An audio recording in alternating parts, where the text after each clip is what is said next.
Sébastien, d'accord. Jules. Brian. Enzo. Il y a deux Enzo. C'est ça. Clément. Thibaut. Baptiste. On est super heureux que vous soyez là.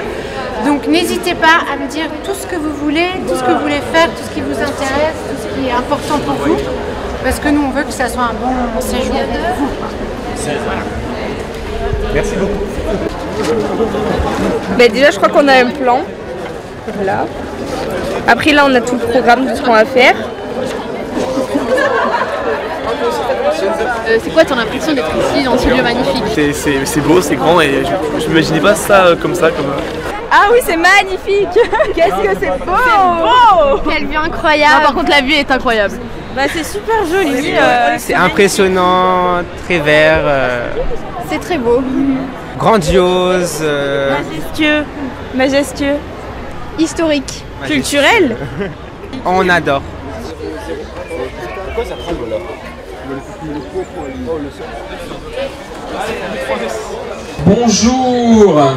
Bonjour à toutes et tous. Ravi de vous accueillir pour le début de votre résidence. Vous êtes là parce que vous le méritez bien, parce que vous avez choisi des filières qui sont des filières d'excellence aussi, pointues, sur des sujets qui nous intéressent. On a 7 hectares de jardin ici et les notions d'agriculture, de culture, de développement durable sont au cœur de la préoccupation de ce jardin. En tous les cas, vous allez être embarqués dans une sacrée aventure avec des ateliers, avec des conférences, avec des rencontres. Vous allez partir dès demain à la découverte de la villa et de la ville.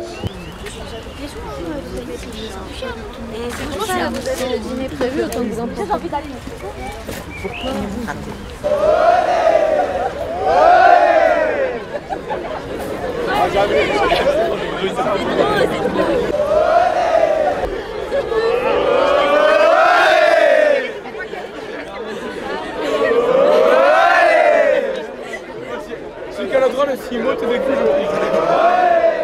Elle a fait stopper.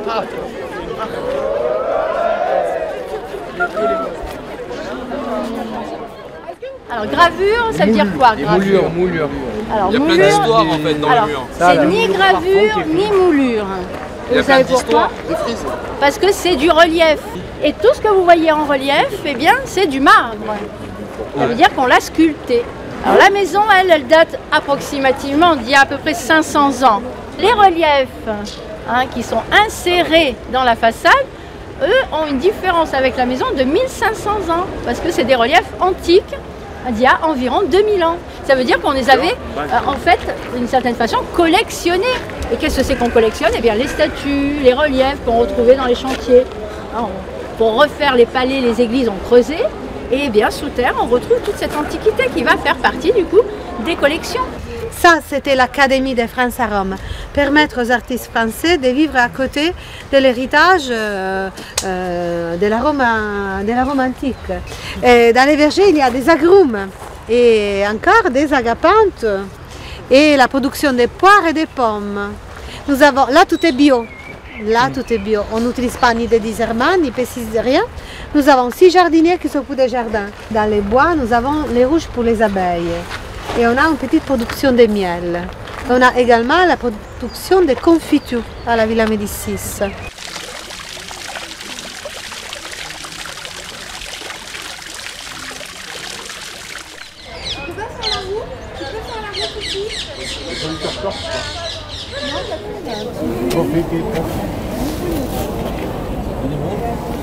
Alors nous d'ici on a une très jolie vue sur ce qu'on appelle tous le Colisée, mais en réalité le vrai nom du monument c'est l'amphithéâtre des Flaviens. L'amphithéâtre c'est le type de structure. Les Flaviens c'est la dynastie de 3 empereurs, Vespasien, Titus et Domitien, qui vont régner entre 69 et 96 après Jésus-Christ, qui vont vouloir faire construire le monument. Mais c'est un monument ici qui est construit au final plutôt tard, puisqu'on est autour du 1er siècle après Jésus-Christ. J'avais une autre question. Ils ont mis à peu près combien de temps pour construire les bâtiments? 10 ans. 10 ans pour le coup, 10 ans. C'est très peu. Ils ont eu quand même 46 000 esclaves, hein, donc ça va quand même aider beaucoup. Hein, probablement, ça va aider. Il est commencé autour de 70, 80 après Jésus-Christ. Il est inauguré officiellement avec plus ou moins 100 jours de jeu et 5000 bêtes féroces qui vont être tuées à l'époque.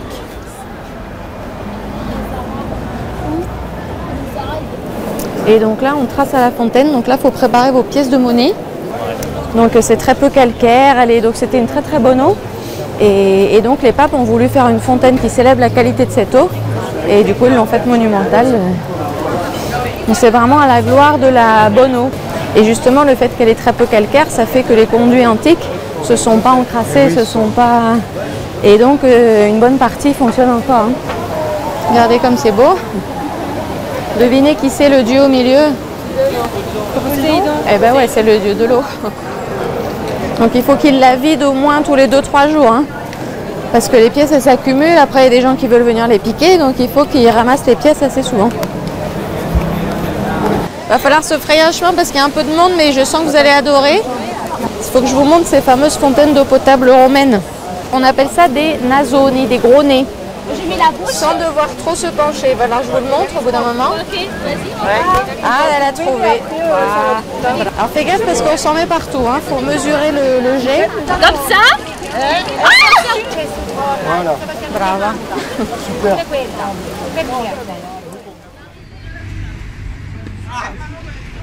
Siamo a Via Colla di Rienzo per vedere le sculture realizzate nell'arco di 4 anni a Roma.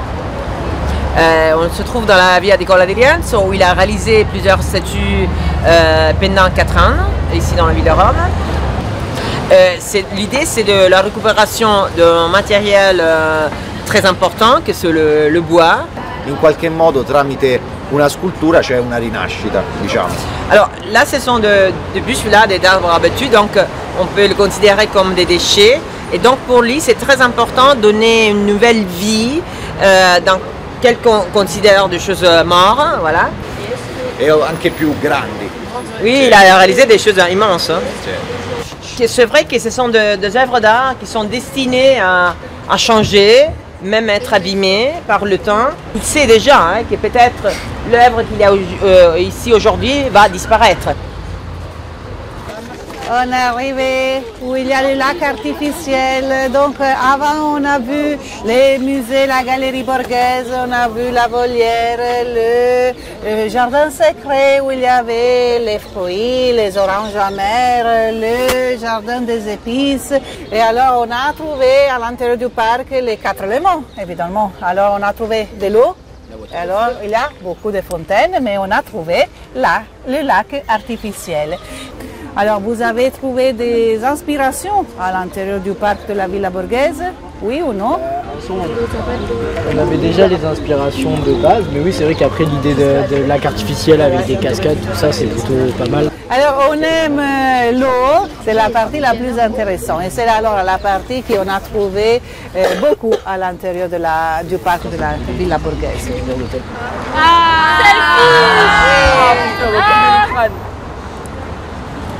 Ok,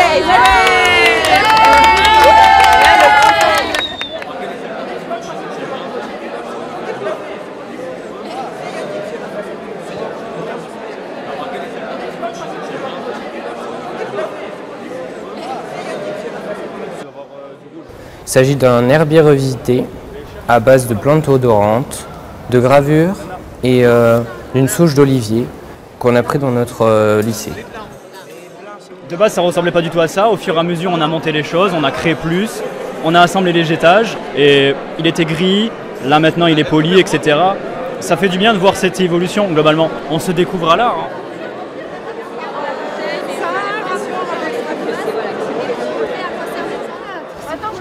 Et en fait, ce qu'on a voulu faire, c'est revisiter un carnet de voyage et mettre un territoire artistique qui est celui de Rome et un territoire naturel des Hautes-Alpes. On les a mis ensemble en fait et on a fait un carnet de voyage avec ces deux territoires. On va aller faire un tour. Ah ouais, non, en fait. Oui, à deux. C'est pour ça que j'ai dit minimum. C'est 4 jardins différents. Ok. Dont un la verticale et 3 qui sont horizontales. Donc le but du projet, c'est de faire un jardin qui soit tout comestible. Toutes les plantes du jardin doivent être comestibles. Et donc aussi on a travaillé sur un kit, on les a réalisés en vrai. Et en fait le but c'est de commercialiser ce kit dans plusieurs enseignes. La question c'est est-ce qu'on va mettre des photos? Donc on va voir, ça sera peut-être juste un de vous qui va expliquer.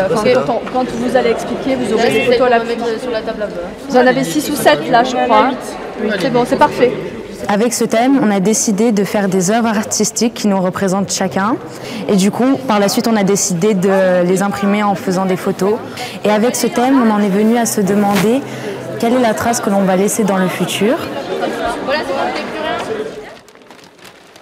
Donc le but premier de cette œuvre, c'est de sensibiliser les différentes personnes qui vont venir dans nos jardins, parce qu'elle est présente dans les jardins du lycée des Alpilles, à Saint-Rémy-de-Provence, à l'existence de différentes espèces animales, les insectes, les reptiles, les oiseaux,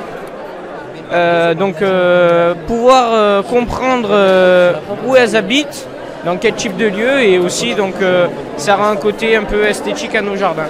Parce que les insectes et tout ça ne peuvent pas vivre dans des bois traités. Donc c'est pour ça que... Ils vont pas rester. Bon, écoutez, bravo, c'est vraiment, ça me plaît bien. En fait, c'est tout simple, c'est juste un théâtre de verdure qui a été fait entièrement à partir de végétaux qui ont été pré-récupérés. Ces végétaux, en fait, on les a récupérés. Pourquoi? Parce que le théâtre où on a été, il y avait un grand stade, une grande prairie qui a été abandonnée et du coup qui n'était plus utilisée. Et du coup, on a dû déboiser le bois qu'il y avait en trop, dont certaines plantes comme le laurier sauce qu'on a pu utiliser pour combler le fond de la scène du théâtre.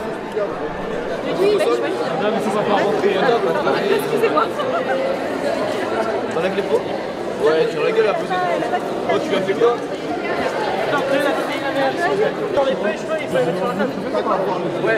On a représenté notre aménagement avec les instruments de la Rome antique. Et certaines plantes, on les a trouvées dans la Villa Médicis. C'est une lyre fabriquée par nous. Moi, j'ai été très content. J'ai utilisé toute ma créativité.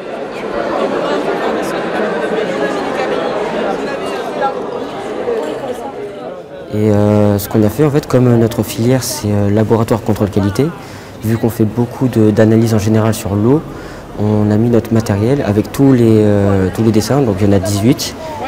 Et en fait tous les dessins racontent quelque chose de différent, mais toujours dans le thème de l'eau, parce que tout le cours de l'année, dans toutes les matières, on a essayé de travailler l'eau. Notre message, c'est vraiment économiser l'eau parce que c'est une belle ressource et qu'elle est épuisable, on va dire, et c'est très précieux. Alors ça, c'est plein d'alvéoles qu'on a faites en osier. Avec des pros, on a appris à tresser l'osier avec ma classe. Et donc, c'est pour un peu représenter la ruche humaine avec les abeilles, donc la vie en société dans les alvéoles. Dans les alvéoles, on a des QR codes où on a tous fait une vidéo de 1 minute, 2 minutes où on décrit et où on représente un peu où on se pense être dans 10 ans pour montrer que on se complète un petit peu tous, même si parfois il y a un petit peu des phases où on ne sait pas trop, on s'aide à avancer, on se complète. Donc elle représente un essaim d'abeilles et on a utilisé la couleur noir et or pour donner un aspect de légèreté au métal. Donc on l'a fait s'illuminer pour donner un peu de grandeur à la sculpture et donner un aspect vivant. Le lien entre les abeilles et l'agriculture, c'est un lien fort qu'on ne met pas assez en avant. Et nous, on a décidé de choisir les abeilles pour justement mettre ce lien en avant et montrer que les agriculteurs ne peuvent pas vivre sans les abeilles. C'est un jardin qu'on a réalisé dans l'ensemble de notre lycée. Et donc ça, c'est la maquette qui le représente. C'est autour des 4 éléments. Donc là, il y a la terre, le feu, l'air et l'eau. Et elle est aussi représentée par une rivière. Et tout a été réalisé par la classe de SAPAT, donc service à la personne et animation des territoires. Et la maquette est réalisée par l'option art plastique. Là, c'est un gobelet avec 4. Faut que ce soit un petit peu noueux, vous voyez, que ça part un peu en spirale. La pouzzolane, on a des copeaux de bois, on a des galets. Et on a de la terre de Châteauneuf-du-Pape que vous pouvez saupoudrer entre les galets. On a représenté le cep de vigne avec des chênes. Pourquoi? Parce que les chênes, ça nous a fait penser à la transmission. On n'est plus dans un métier qu'on voudrait faire nous, mais plus dans une passion, une manière de vivre. Donc du coup, c'est pour ça qu'on a voulu représenter un cep de vigne qui représente notre métier, à la fois notre passion.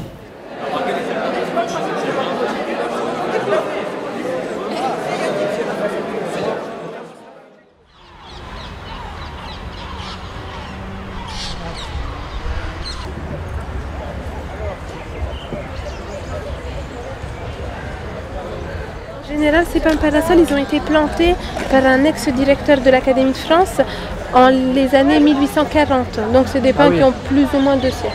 Ah oui, ils sont vachement droits, même dans le parc qui est situé à côté, il y en avait un qui était vraiment immense.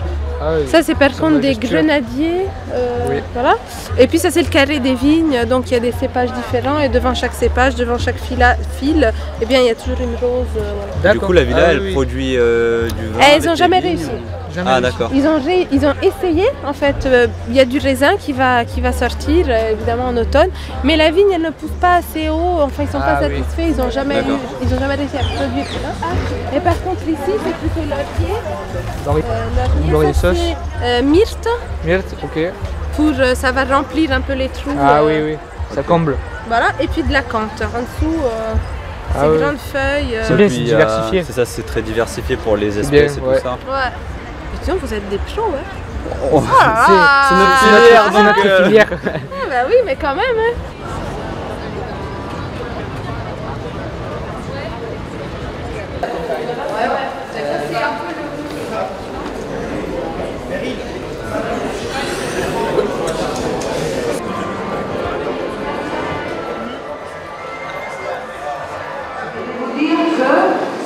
La jeunesse, l'innovation, la science sont très présentes à l'FAO d'aujourd'hui.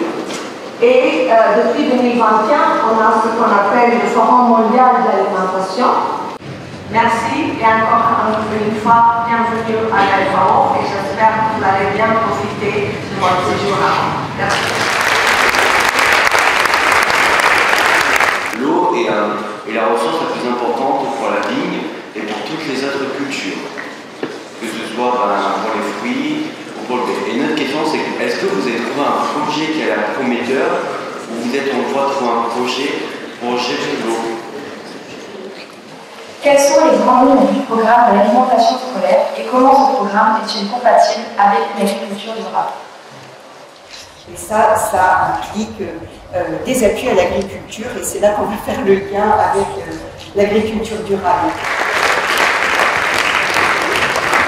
Dernier message, évidemment vous l'avez tous dit, c'est l'avenir. Vous incarnez l'avenir.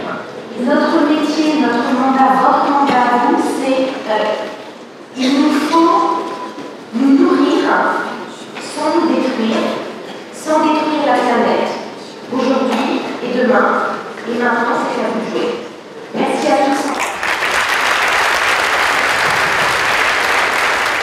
En fait, pourquoi il y a les prix augmentés, c'est parce que aussi vous avez des pays qui n'ont pas pu produire autant qu'ils voudraient. Vous avez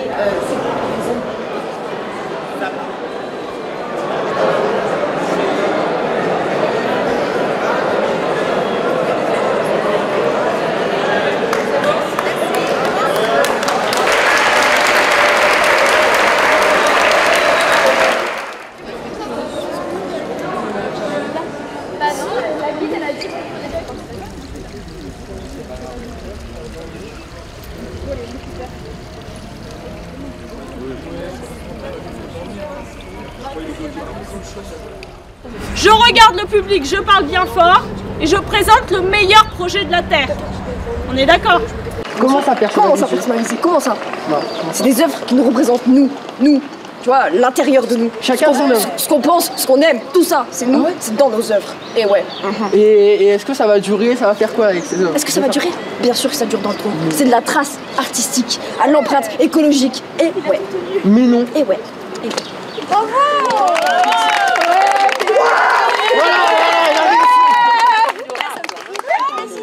C'est gagné.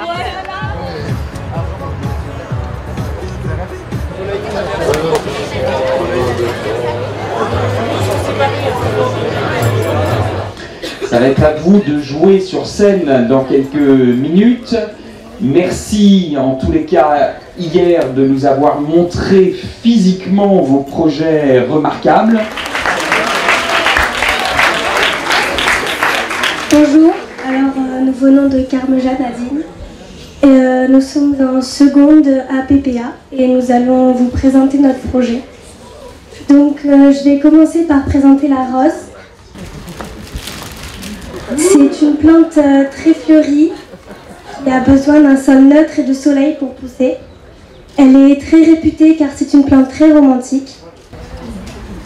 Avant de nous lancer dans l'aventure qui est l'aménagement paysager, nous avons tout d'abord fait des recherches bibliographiques sur les magnifiques jardins et parcs présents à Rome afin de nous en imprégner.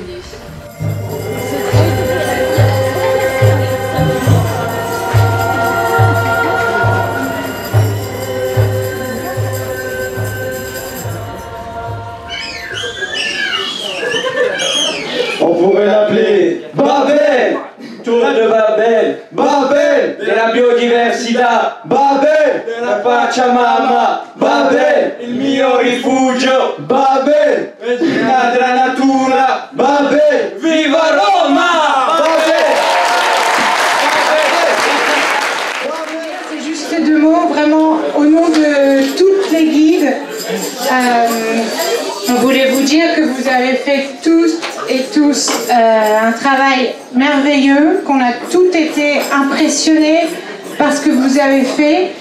Et même si notre travail c'est de transmettre et de transmettre un peu des choses qu'on connaît, en fait c'est vous qui nous avez transmis quelque chose. Donc notre coup de cœur vraiment pour tout, on a eu un coup de cœur pour tous les projets qui étaient tous merveilleux, donc vraiment bravo à tout le monde. Du coup, on voulait vous offrir ça pour vous et les personnels de la Villa Médicis en remerciement. Parce que sans vous, on n'aurait pas eu ce magnifique voyage. Donc merci beaucoup. Tenez.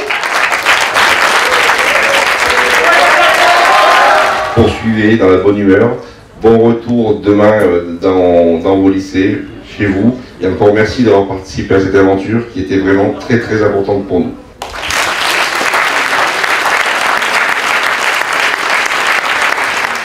Des résidences pro, c'est cette opportunité qu'on a dans les lycées agricoles d'être des passeurs de techniques, mais aussi d'avoir toute cette aura culturelle par l'enseignement socio-culturel. Et à la résidence pro, on croise ces deux éléments nécessaires à la construction de chacun, à l'élévation de chacun, à la construction des projets personnels. Donner confiance en soi. On a vu des jeunes qui ne savaient pas très bien où on voulait les emmener, qui se sont progressivement appropriés les projets. On a entendu Stam Sourdze nous indiquer hier, lors de la restitution des élèves, qu'il a vu des jeunes qui prenaient en main les restitutions, qui étaient capables de développer, d'expliquer, qui se sont vraiment projetés et réalisés au travers de ces projets.